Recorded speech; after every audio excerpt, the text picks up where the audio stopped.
He's not going to get the protection he's demanding. What I love is the fact that this is Meghan admitting defeat. Of course, she doesn't want to be doing it. She hated it here. I mean, she might say, oh, she liked listening to magic radio, but I mean, that really was the extent of it. Harry coming back, tail between the legs. But it feels a little suspicious to me that he needs to do multiple events to promote Invictus for 2027 in the UK. Now, look, I want to show you some of the American coverage. It's quite something. Look at this from the New York Post. Their front page.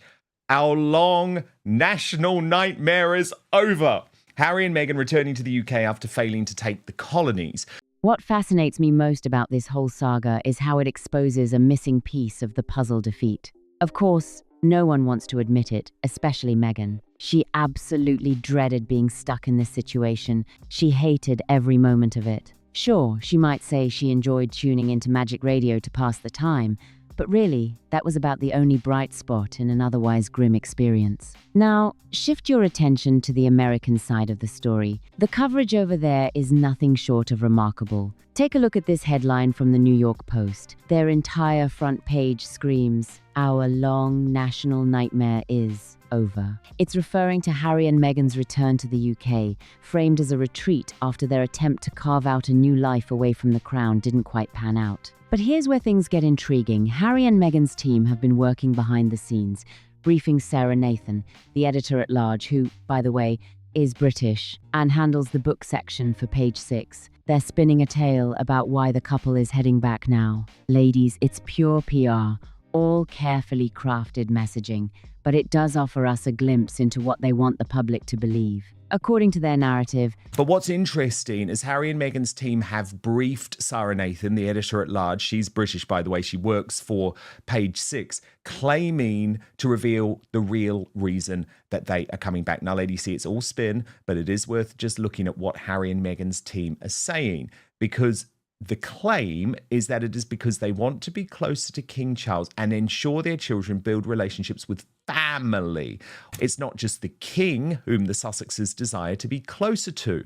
They want their children, Archie and Lily, to forge relationships with cousins and other family members, we're told.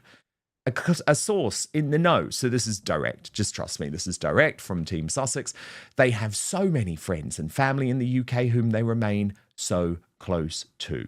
They're coming home to the UK to cherish family, to get closer to King Charles, and to make sure their children develop strong bonds with their relatives. But the truth is, it's not only the king they're eager to reconnect with. The Sussexes have their eyes set on more than just the monarch.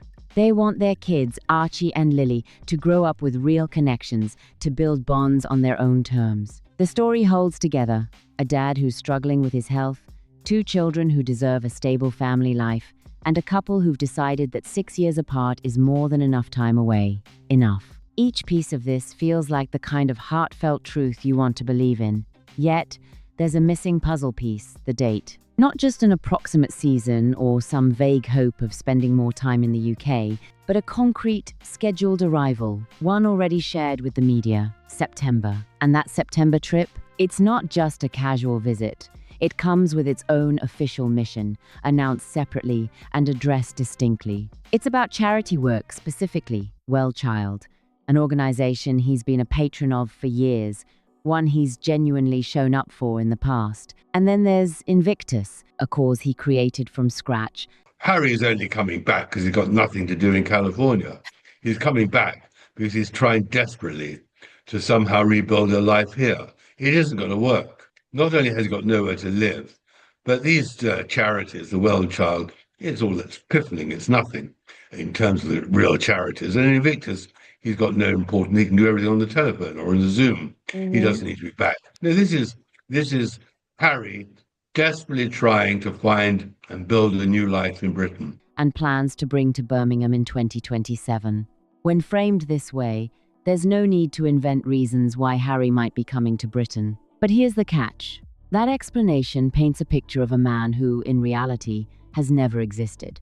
So, let's set that press release aside for a moment and dig deeper. Take a close look at 6 long years of genuine behavior, and a clear pattern emerges: not a steady, ongoing presence, but long stretches of silence punctuated by brief appearances. It's not a story of consistent involvement interrupted by occasional breaks. Instead, it's a pattern of deep absences, punctuated by fleeting moments. He shows up for major events like the Games, or for a carefully arranged interview on an American morning show. And then, just as suddenly, he disappears again, sometimes for months on end, with no public sign of engagement whatsoever.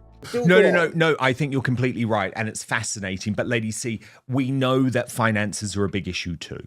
Like, we know the money is running out. We obviously don't have sight of the bank accounts, but we have a good idea that they never received all of the money from the Spotify deal, the Netflix deal. The inheritance is being burnt through. The legal costs have racked up. Well, I think Harry will be fine with it. But on the other hand, Harry is desperate to come back to Britain, as is Meghan, as we've seen. They're pretty well burnt out in California. They're going to run out of money themselves as well in the not too distant future.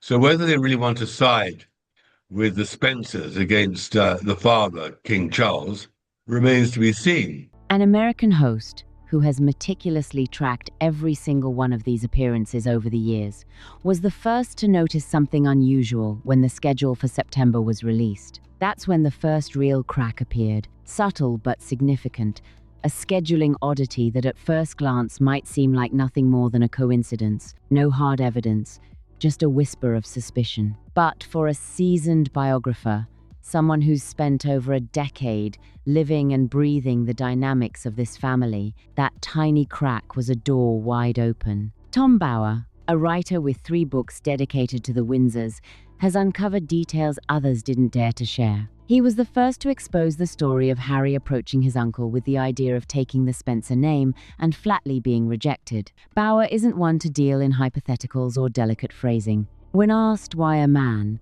complete with a wife, 2 young children, and a seemingly settled life in California, suddenly needs to be back in Britain more frequently, his response cut straight to the heart of the matter. And then, after what felt like an eternity, he paused for a full 11 seconds before delivering his answer, a simple, chilling phrase. Well, Harry is already raising the possibility, Lady C, of beginning talks with King Charles about some type of royal return, some type of royal role. And what is interesting, Lady C, is it does benefit Harry and Meghan to move now in terms of tax. And again, that might be something that people dismiss, but there's actually a lot of money at stake here. So I just want to take you through the expert view because it's quite complicated, Lady C. You know, I'm not a money man, but this is interesting. It's Nimish Shah.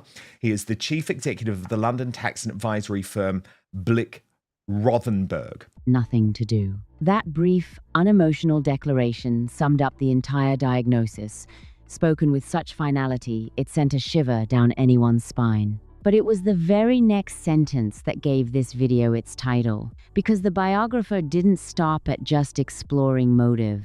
Instead, he meticulously unpacked the stark reality of Harry's situation, item by item, as if carefully walking through an abandoned warehouse and noting every empty shelf, every echoing corner. The questions were pointed and unrelenting. Where exactly does he live now? What kind of life is he really leading? What is the nature of his work? What role demands his physical presence in Britain, instead of simply appearing on a screen from afar? The answer was disheartening. There was nowhere tangible to call home. No house undergoing renovations, no country estate with a cozy wing taking shape, no charming countryside cottage waiting for him. It was a portrait of a man adrift, desperately trying to piece together a new chapter for himself in Britain. Now, looking at this through a clearer lens, it seems Harry might manage just fine. But the story doesn't end there. He and Meghan are visibly longing to return to British soil, as we've witnessed firsthand. Now, that is because HMRC, that's like the tax man here in the UK, has a rule designed to stop wealthy Brits scooting abroad, cashing in their assets and strolling back home. It's called the Temporary Non-Residence Rule, and it means that if you leave the UK and come back within 5 years, you never really left for tax purposes as far as capital gains are confirmed. But if you stay out for more than 5 years, which in practice means 6 complete calendar years, you're golden. Now, look at the Sussex calendar.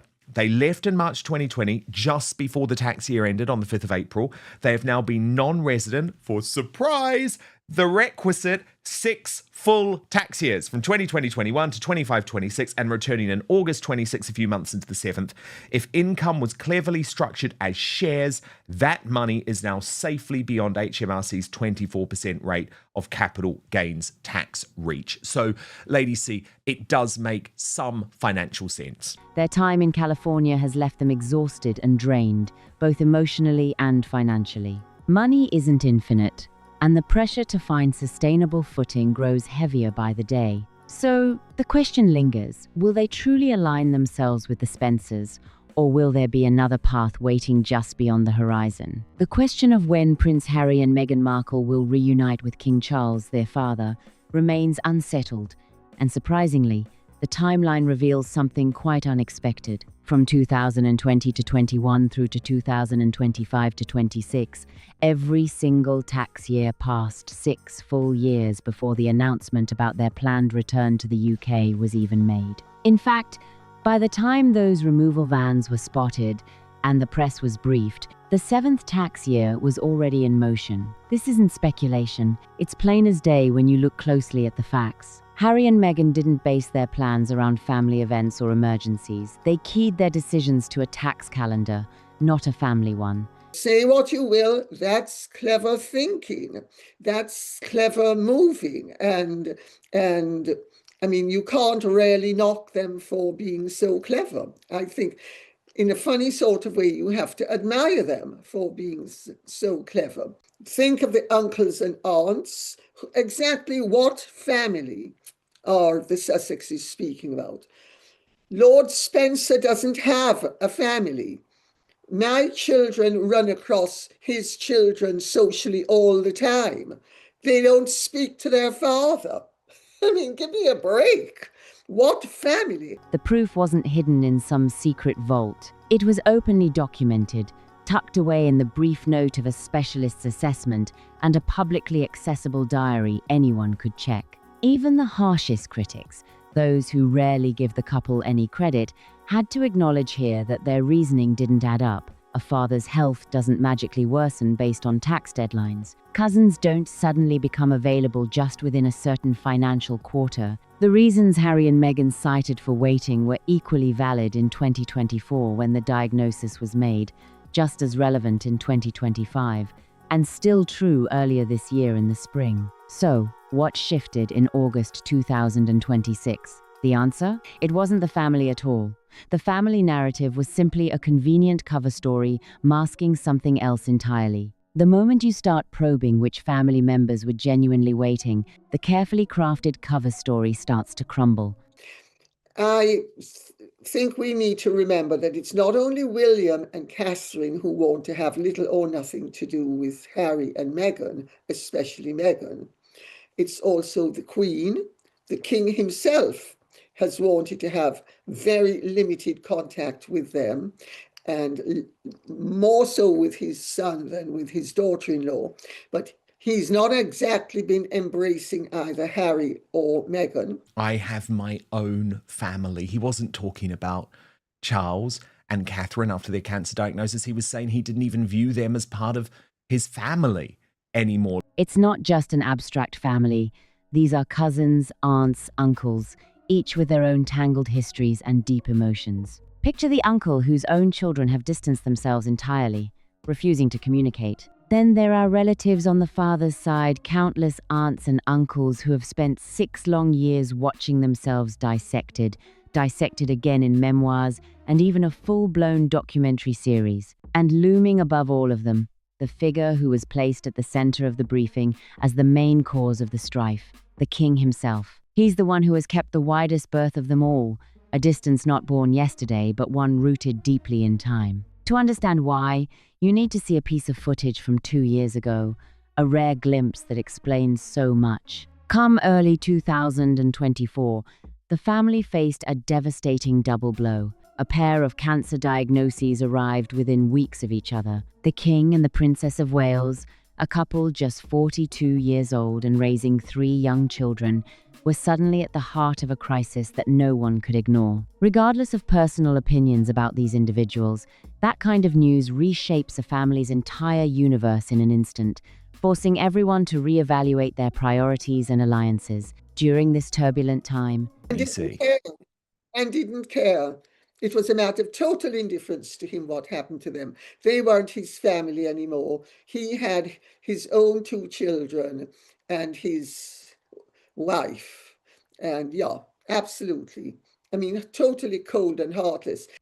Absolutely. And you've got to remember one thing that William did was, when he was in his late teens, he did go round to visit all of Diana's friends to ask them about his mother, to get the truth about her. Very discreetly, nothing's on the record, but he did that tour of all the people who knew Diana in that period of the marriage and thereafter. Harry never did that. Harry was thousands of miles away in California. He gave an interview, and inevitably, the question hung in the air. How was he coping with the shockwaves shaking his family to its core? Family waiting back home. There was no room for misunderstanding in his words. He didn't hesitate, he didn't soften the blow or pause to rethink his decision. This wasn't just about physical distance, he was drawing a clear, unyielding boundary, placing his own father and sister-in-law firmly outside of it, right at the moment they both received life-altering cancer diagnoses. When he spoke of family, he wasn't referring to a broad network. He meant just 4 people living in a house in Montecito. Fast forward 2 years, and that very same word, family, became the official reason pulling him back home. But the scene had changed dramatically. Where once there was a son who never left, now he was someone who had to be flown back in. Instead of an open reconciliation, all anyone had was a confidential insider, keeping the details under lock and key. Harry has this ridiculous golden image and false image of his mother, and constantly blames the media, blames his father, blames everybody other than herself for her own fate. And this whole nonsense story of the paparazzi killing her in Paris when it was a drunken driver driving too fast. I mean, he lives in a fantasy world, Harry. And anything that brings that story back to life, as far as the Sussexes are concerned, is good news, because it gives them an opportunity to get more publicity.